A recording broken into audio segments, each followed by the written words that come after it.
I'm Goldie Hyder, and this is Speaking of Business. In this special podcast series, we are hearing from business leaders about how they're responding to the COVID-19 pandemic.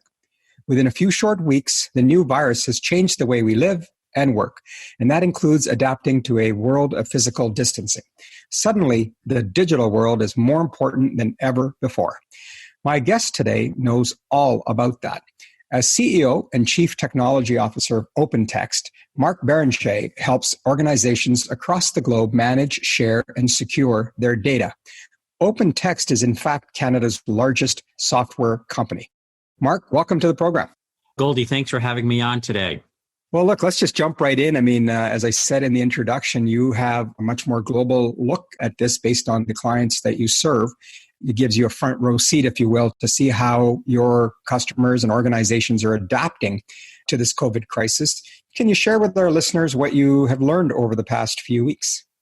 Yeah, for sure. And if I can, let me just start with just a huge thank you. A thank you to all our healthcare professionals, our first responders, our infrastructure professionals who are keeping the lights, the water, everything running, our data center professionals, our delivery services. I just want to start with a big thank you for all those heroes and heroines out there keeping the world running for us. It's been an amazing, unprecedented few months. At Open Text, we're 15,000 employees strong. We operate in 40 countries. We've had really an early view from the first days in China and, have just like everyone watched this wave go from China and Asia through Southern Europe, into Europe, and then into North America. There are at least three simultaneous crises, right? There's obviously the health crisis. There's the financial crisis that is now and will follow. And there is just a big disruption in supply chains. There's certainly a focus on remote work and telework. We had estimated within a 2-week period, 300 million people went home and teleworked. But you also have that iceberg beneath the surface of a reordering of supply chains that are going to follow very quickly. First of all, great that you had the acknowledgement of everybody out there. Just throw law enforcement and other into that. It's just been a great Canadian response, as you note. And thank you for sharing also the insights in terms of what you're seeing and hearing. Let's dig deeper into that a little bit. On the question of impact of the working from home, and as you noted, 300 million people, we had Joe Natale on of Rogers on the podcast, talked about the pressure on the infrastructure.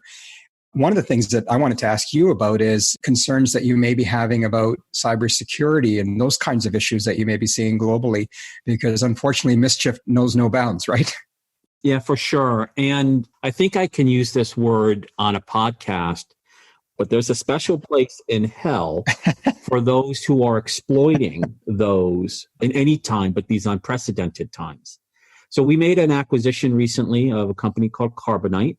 They are a world leader in endpoint data protection and security. And one of our services is we actually process every URL and IP address on the internet every day. And we're able to see the new sites that come up, the good sites, the bad sites. And over the last 30 days, 5% of all new IP addresses or websites are malicious behavior. That is just unconscionable. So cybersecurity needs to be front and center in kind of a co-job number one, not just being able to enable your workforce, being able to get access to systems and collaboration tools, which are very visible, but also data security and data protection. It needs to be forefront. How do you think the experience that people are having now in terms of both businesses and individuals are working from home could impact sort of the future of work? It's not going to return to normal. It's going to be forever different, both life and work. Look, I have the grace of being a survivor of leukemia. I remember going through my personal journey and getting into post a bone marrow transplant, getting to a new normal. This is nothing like any of all our personal journeys, this pandemic, but there's going to be a new normal. Life is not going to return to the same. Mm-hmm. Retail, it could be contactless retail for a long time. What does return to work even mean? I saw a report from a prestigious U.S. college saying that when they do return to the classrooms, they're going to have new spacing requirements, and they now need 3 times the space. So I know enough to say it's not going to be the same. It's going to be very different. Things like contactless payment, contactless retail in our workspaces are just going to be very, very different going forward. Well, you just experienced something like that, right? We're speaking today on April the 8th, and you just wrapped up a very big conference that you were to be in Prague. Yeah. But instead, you did the conference virtually. I mean, is this the kind of change that you think will take place in businesses in terms of the amount of business travel, trade shows?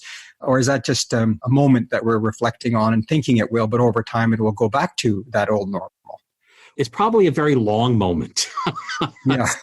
Yeah, well said. Yeah, it's probably a very long moment.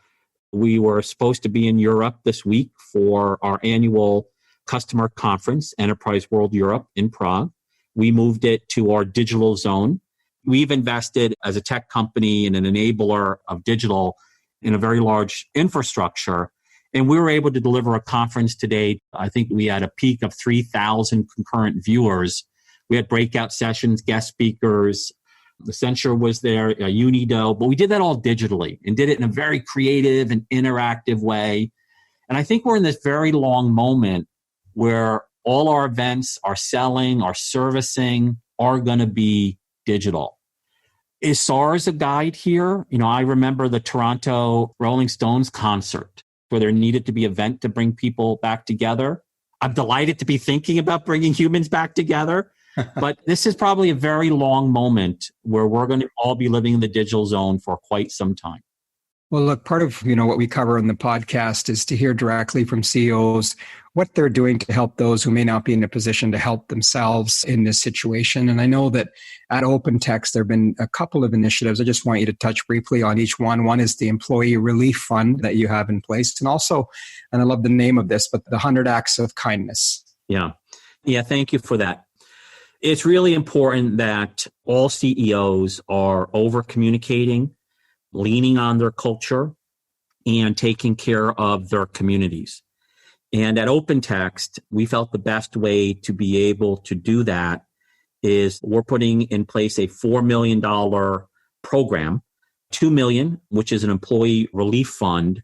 Any employee who becomes ill or affected, and beyond all the benefits we provide, we've put a $2 million fund in place to help employees and their families through the crisis.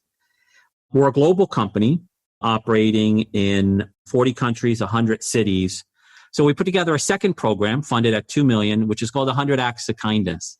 So each of our sites, we have site leaders, Richmond Hill, Ottawa, Munich, Paris, San Mateo, California, Tokyo. Each of our site leaders will pick a initiative important to them in their community with an emphasis on those that are marginalized. And we're going to help the community through fundraising and through 100 Acts of Kindness around the world. So that's part of our approach to helping support our employees and our community. That's great. Well, thank you for that. Now, one of the cities you didn't mention in there, but I know is actually your favorite city, and it's a city and a state that's unfortunately been hit extremely hard by this virus, and that is New York. Tell us about your affinity to New York and tell us what you're hearing about how things are recovering there. Well, I was born and raised in New York and then grew up in Connecticut. I have relatives in New York City as well as Southern Connecticut. It is just, my heart is heavy. I don't know how else to describe it, to just watch how hard New York and the tri-state area is hit with this. It's just heart-wrenching. New Yorkers are resilient. They are generous. And they are tough as nails. Mm-hmm. And they will get through this. They got through 9/11. They got through the Spanish flu. They will get through this on the other side, and they will reflect the best of human behavior. So my heart is heavy, but they are resilient as the day is long. Well, we're rooting for them, as you know. You mentioned battling leukemia and overcoming it. I'm wondering if you can kind of talk about the lessons of leadership at times of crises or the importance of perseverance, whether it's a health and medical emergency or otherwise? What are you taking away in terms of where we go from here as leaders? Well, I think it's good to think about, who leaders are and what leaders do, sort of two different things.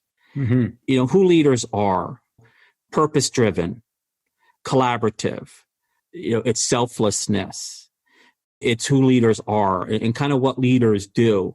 You communicate, bring your teams together. In a time of crisis, we've organized around 6 teams internally, and we're prioritizing. We're to some degree compartmentalizing as well. We got a team managing the crisis, running the business, focused on the community, focused on our employees, focused on the opportunity to come, right? Because there will be a time when we see a little daylight in the fog, we're going to go after it hard to help our customers. I also think leaders manage their energy and not just their time. So I like to think of kind of separating who leaders are versus what they do. And that's helped me kind of through this to help set our ambitions, as well as in a lot of ways be our chief people officer today. Mark, that's a great note to end on. Thank you for who you are, and thank you for what you do. We appreciate it. All right, Goldie. Thank you for the time, and all health and wellness to everyone. Mark Barrenechea is the CEO and Chief Technology Officer of Open Text. We've heard a wide range of voices and perspectives throughout this special podcast series, and I encourage you to listen to more of our conversations at speakingofbiz.ca, that's biz with a Z, or wherever you get your podcasts. Until next time, I'm Goldie Hyder. Thanks for joining us, and be well.